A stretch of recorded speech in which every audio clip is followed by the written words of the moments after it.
let's dig into a little bit of the history.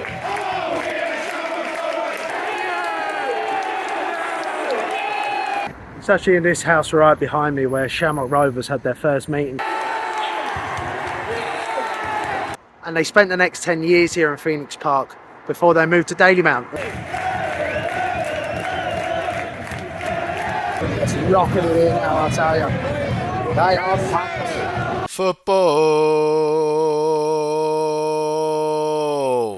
Ladies, gents, boys and girls, welcome back to League of Irish Ball. Me, Seb. Got a cracker ahead today, haven't we? We've had the international breaks, a bit droll as per usual. It's good to get club football back, isn't it? Duffer analysed that nicely by saying everyone's been waiting for the club football to come back, and I think he's right. I for one can't wait. Off to Tallaght today to watch 4 times in a row champion Shamrock Rovers take on the big club in Bohemian. Lots to unpack for that one later on. It's probably the biggest game we've had in a long time. Sell-out crowd. Going to be a cracking atmosphere. Cannot wait. In today's vlog, we're going to be discussing the history of the two clubs, how this Dublin Derby becomes so fierce, and we're going to take a little tour around Dublin and check out where these two clubs' roots were initially founded. But first, lads, let's get straight stuck into the football today, shall we? Let's discuss the game.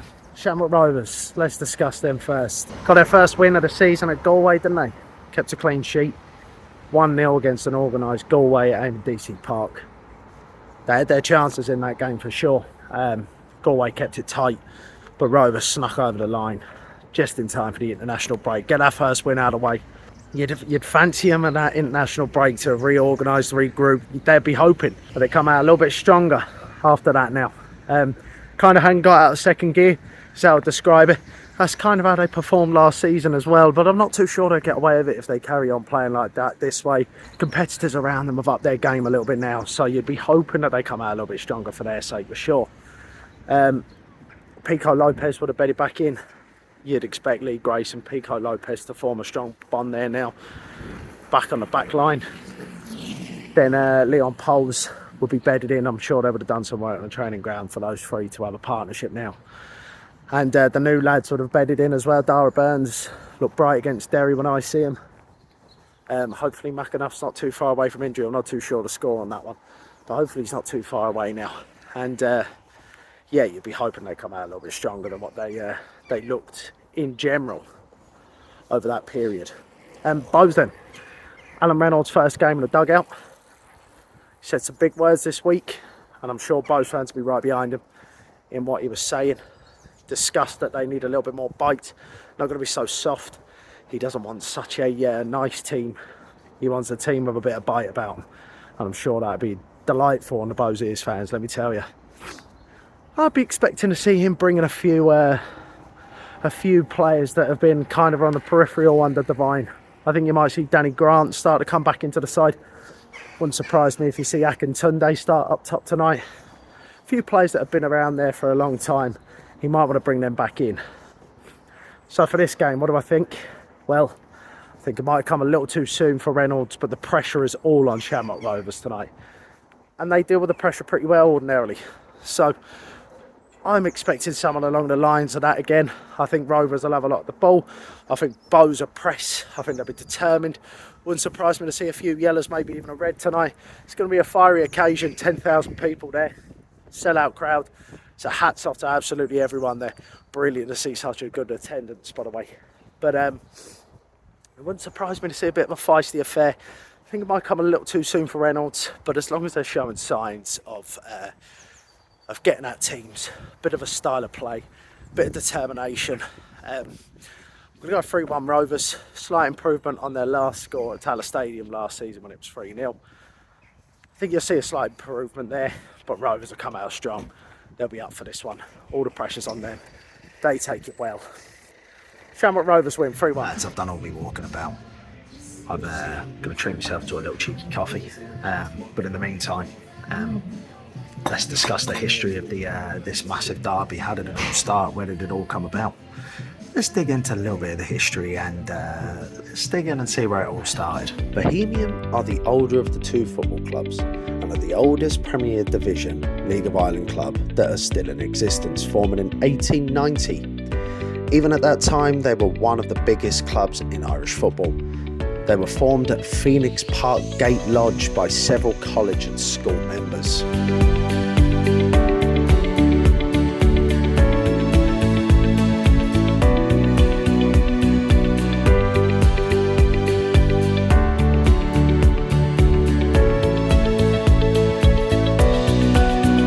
It was actually this gate lodge where boats were founded all those years ago, and they spent the next 10 years here in Phoenix Park before they moved to Dalymount in 1901.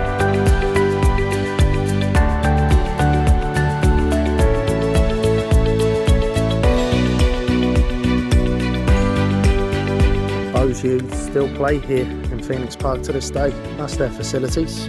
These are the pitches. Plenty of pitches here in Phoenix Park. 2 years prior to Bowes moving to Dalymount, Shamrock Rovers were founded in 1899. Shamrock Rovers take their name from where they were founded on Shamrock Avenue in Ringsend.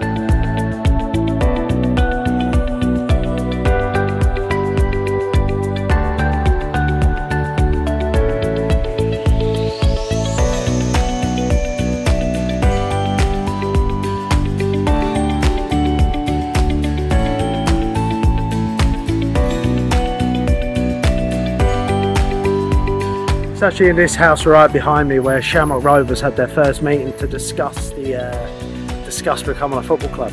4 Irish Town Road, right at the Rings End.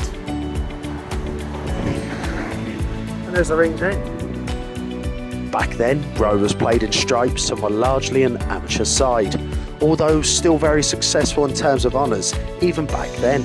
Bowes were the largest club from north of the capital, and Shelburne were the largest club from the south of the capital, as they were founded in Ringsend too. This is the oldest rivalry in the League of Ireland to date. It's actually where this pub is standing right now, in the middle of Ringsend, where Shelburne were founded, right next door to the Aviva. We're going to take a look where they used to play down and have a look square as well.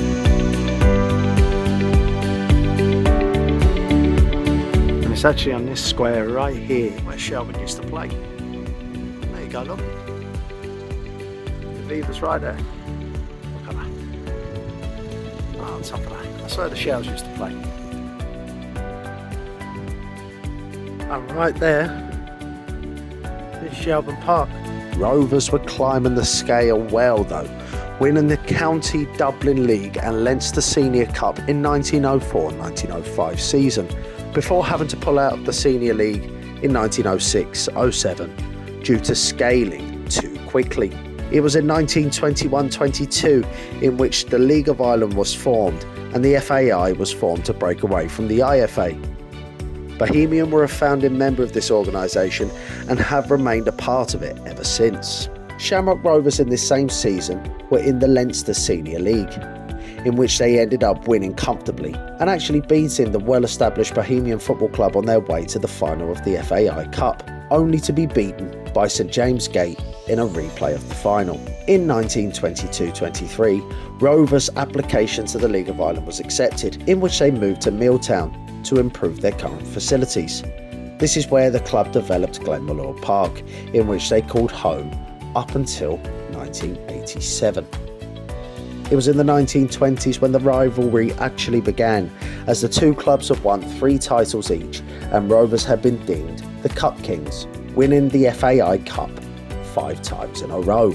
So 5 in a row is not something that Shamrock Rovers are averse to. It's not something that's unusual for them. So let's bear that in mind when we're talking about the league title this season, shall we? In the 1940s, the rivalry started to dwindle due to Bowes' strict amateur status policy, preventing the club taking the next step to true glory. This is where Rovers developed a huge rivalry with Drumcondra, which lasted for around 20 years. The reason this rivalry grew is due to the north-south divide, similar to Bowes and Shells in the initial rivalry, followed by Bowes and Rovers, then Drumcondra and Shamrock Rovers. I took us to Drumcondra AFC's home nowadays after they went bankrupt in the early 70s and left Tolka Park. The now home of Shelbourne, they set up camp just opposite. A lot of Bows players were actually pinched by Shamrock Rovers as they could offer them more in the way of living, which didn't ease things when it came to the rivalry. In the late 60s, Bows had had a change of board members, which see them develop into a professional side and starting to win trophies once again, including several league titles. And in the 80s, a devastating blow was delivered to Shamrock Rovers fans. It was here in Glenmalure Square where Glenmalure Park once stood, before the Kilcoynes sold it for housing developments and all the accompanying land around it for housing developments in 1987. Shamrock Rovers endured a few difficult years then trying to secure a new home, playing at Richmond Park in Inchicore, Tolka Park in Drumcondra, and even their arch rivals, Dalymount Park in Phibsborough. All the Shamrock Rovers have now in memory of Glenmalure Park is the statue that they have standing just outside Glenmalure Square.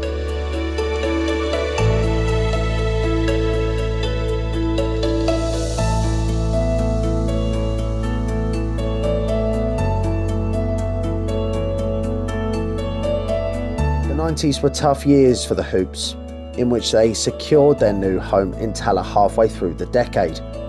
But it would be some 15 years before they could finally move in.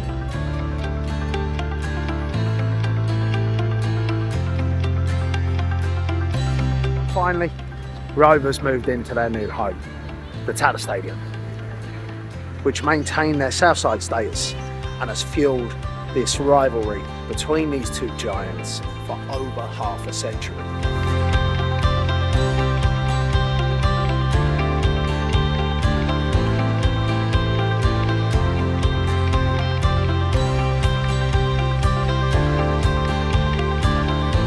I have to say now, I am a fan of that third kit, I must admit. It's a nice shot, it's a nice shirt, that one.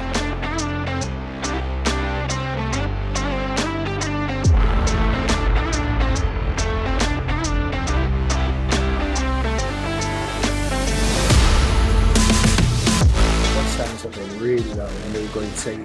Looks great. Great to see the modifications taking place. Makes it feel like it's Rome's home just a little bit more, you know. Looks well.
Really impressive for Bugs 5E.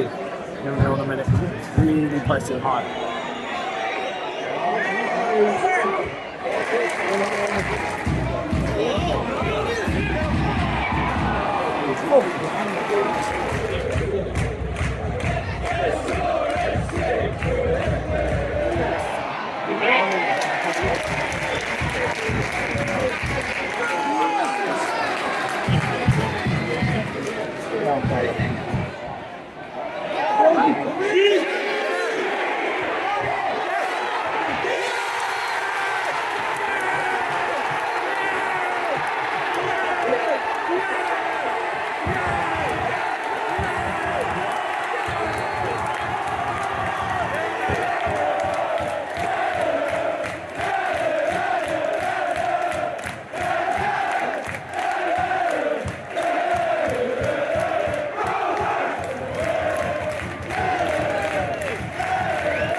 Not even 15 in the second half here. I've seen the old Rovers rocking it in now, I tell you. They are packed. Pyro's haven't come out at all second half here. Rovers all over them, they're putting the tempo up 2-0, 15 in.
Back in the car now, bleeding hell, it's freezing out there tonight. My hands are bitter.